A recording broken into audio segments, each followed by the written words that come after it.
Hey everybody, what's up? So today what we're going to be doing is using texture, but we're going to be applying the textures to apples. So I'm going to ask for you to create 3 of these apples in your sketchbook. And how to draw an apple is I usually just, make kind of a slightly wavy line at the top, and I'm going to bring the round line down, sort of a similar wave at the bottom, and you can just finish it here.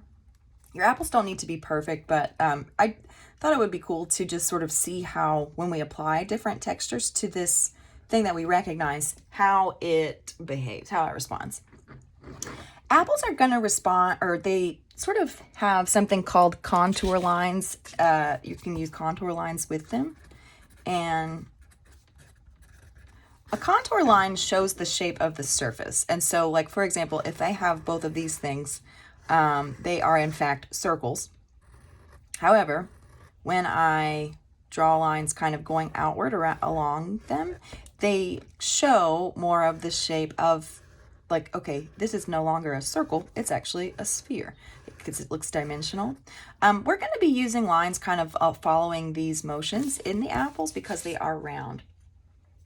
The first apple I think I would like to take that contour line idea and make this into an apple that is in fact a pumpkin. So what I have is I'm drawing lines that kind of resemble the way that a pumpkin is built, and I am just making kind of round motions going towards the edge. And by the end of this, what I think I should have is something that resembles a pumpkin. So I'm also adding lines on the back just to show that the apple takes up the space in the back. If I were doing this in a pencil, what I would probably do is to add a little bit of value kind of where the contour lines are. I'm just going to fill in a little bit with my pen because I want for you to have the impression of, all right, this is sort of what I mean by where to shade, like where to add value. And the goal, again, being you want to communicate that the texture of this apple is no longer smooth, it's pumpkin-y, okay? And so we have these sort of ribs, the ribbed edges of the pumpkin lines. So whenever we get done with that, there we have it, a little pumpkin version of an apple. Okay. Let's think about something else. What about an apple that is kind of hairy or furry? So what I'm going to do is I'm going to be using marks sort of like this, but I'm still going to kind of use them in the contour line shape. And so the reason I'm doing that is because I still want the apple to look, to give like a little bit of realism. Obviously we don't see furry apples. Hopefully we don't see furry apples in real life. But by the end of it, again, what I want is to have the impression of a texture, the idea, an implied texture, which means it's just being drawn on.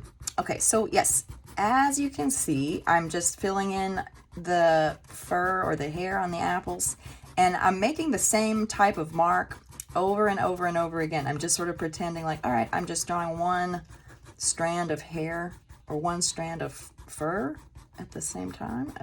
I was just thinking about strand of fur. I'm not sure if that's a real term. But anyways, I'm going to do the same thing on the back and kind of going away from the stem, which again sort of helps me give the sense that I'm showing a correct form. So I'm just going to finish this as quickly as I can.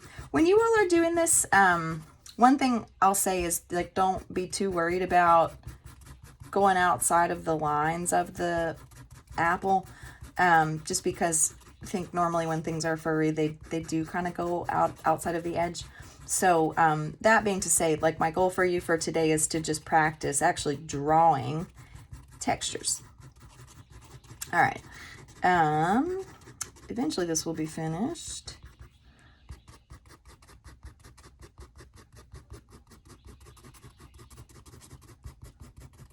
So yeah, the name of the game with textures is just slowly building, like one strand at a time, one mark at a time, creating your textured apple.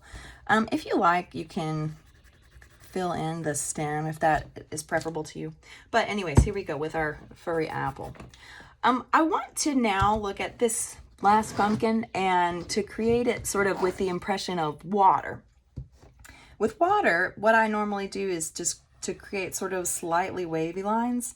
And this time I'm going to be going around the apple like kind of in the horizontal ways to show more of like a realistic placement of water. Aside from a waterfall, you probably don't normally see water moving vertically in like this motion. So that's why I've used these horizontal contour lines. What I'm going to do though is I'm just going to continue to slowly add layers of these types of lines and to just build the texture. So this will take just another minute, and hopefully what you're able to see is that I don't feel like I'm working super hard on this, but I am, just by kind of doing the same type of thing again and again, I do get a result that is, you know, kind of what I want. Okay, I'm gonna fill in a bit more at the top.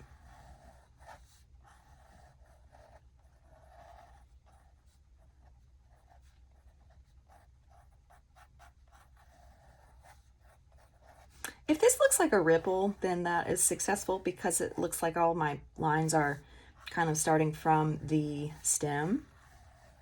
Just wanted to point that out in case that is helpful to you.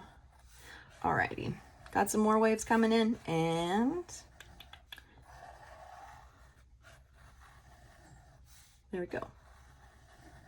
So I can continue to draw lines like this if I am not yet satisfied with the texture of the water. For my purposes, I think this is good, so I'm going to stop here and say that for you all for today, what your goal is going to be to create textures on 3 different apples.